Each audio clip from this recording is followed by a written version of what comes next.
Hello dear student, स्वागत है आपका मेरे इस यूट्यूब चैनल भाईजान ऑनलाइन क्लासेस में। आज हम लोग पढ़ने जा रहे हैं एकदम ही मज़ेदार टॉपिक, और उस टॉपिक का नाम है फंडामेंटल थ्योरम ऑफ अरिथमेटिक, अंक गणित की आधारभूत प्रमेय। यह जो है एक्सरसाइज 1.2 पर जो है ना आधारित है। तो आइए हम इसे समझते हैं। समझने से पहले मैं आपको बता दूं कि यदि आप मेरे चैनल पे नए हैं तो इस चैनल को सब्सक्राइब करें और बेल आइकन को दबाएं ताकि अगली जो वीडियो हो आप तक सबसे पहले पहुंचे। तो आइए हम स्टार्ट करते हैं। अंक गणित के आधारभूत प्रमेय क्या कहती है।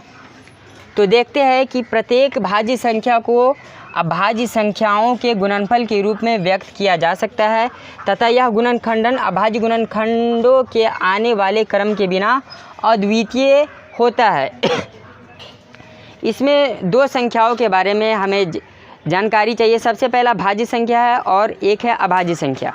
भाज्य संख्या, इसे पिछले वीडियो में हम इस पर चर्चा कर चुके हैं कि वैसी संख्या जिसका गुणनखंड 2 से ज़्यादा हो, मतलब जिसके गुणनखंडों की संख्या 2 अंकों से ज़्यादा हो, उसे हम भाज्य संख्या कहते हैं। जैसे 4 क्या है कि 4 एक भाज्य संख्या है।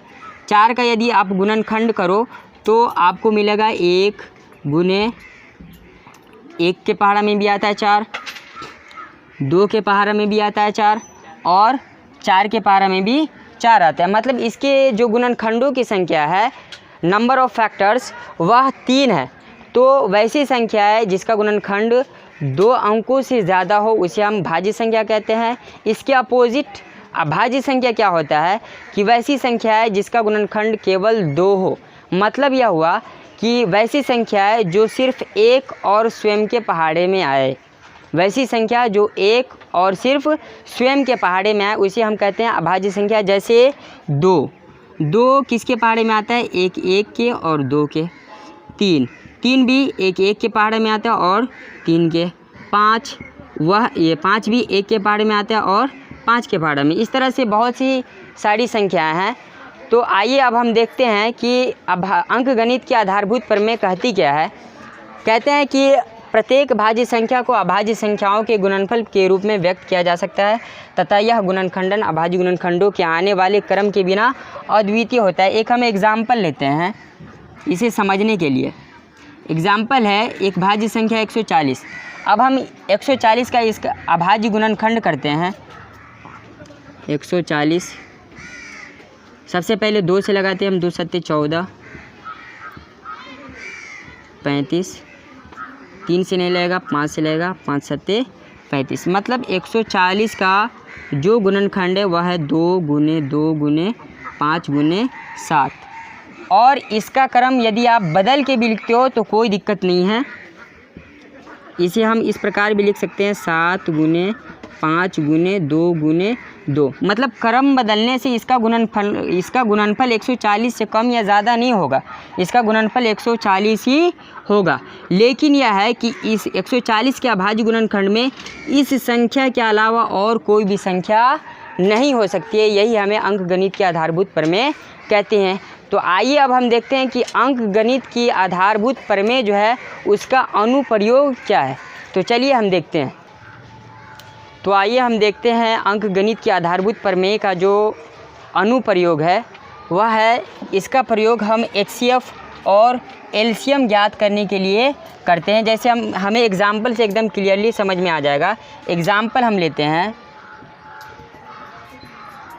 जैसे हमें कहा जाए कि 6 और 20 का अभाज्य गुणनखंड विधि द्वारा HCF तथा LCM ज्ञात करें।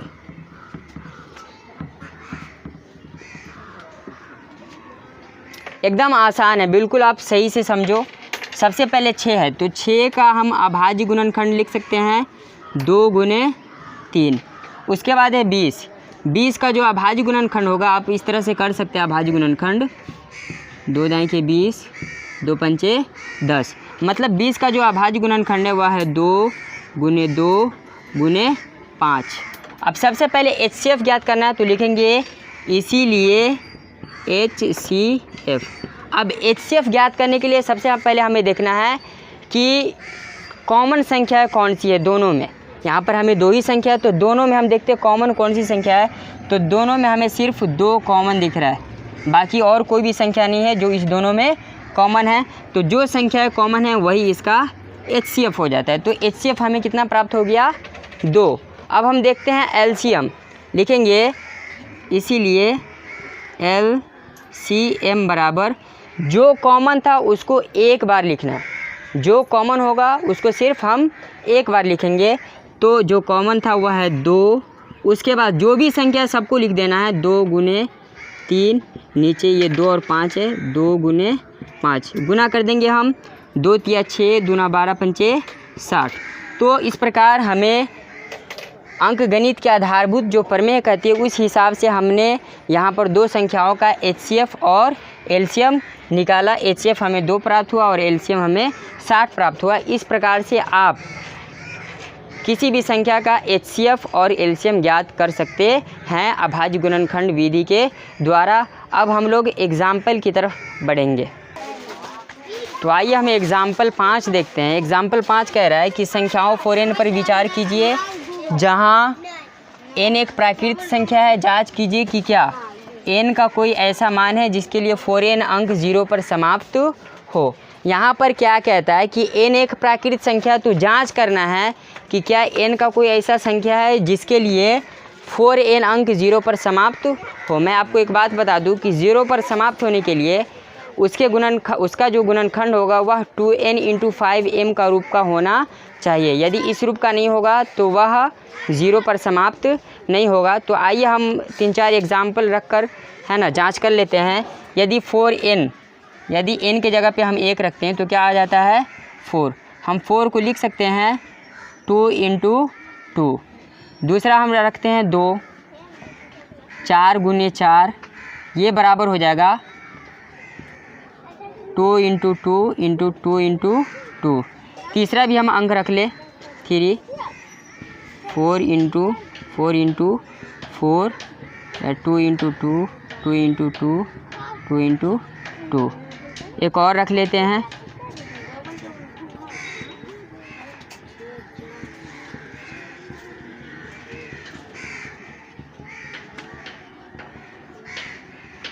इस प्रकार से हम देखते हैं कि n के जगह पे हम 3-4 प्राकृतिक संख्या रखते हैं और आप 5, 6, 7, 8 कुछ भी रख सकते हो, लेकिन इसके गुणनखंड में केवल 2 आ रहा है। तो इस प्रकार से हम कह सकते हैं कि n का कोई ऐसा मान नहीं है जिसके लिए 4n अंक 0 पर समाप्त होता है। अतः हम नीचे लिख देंगे, अतः n का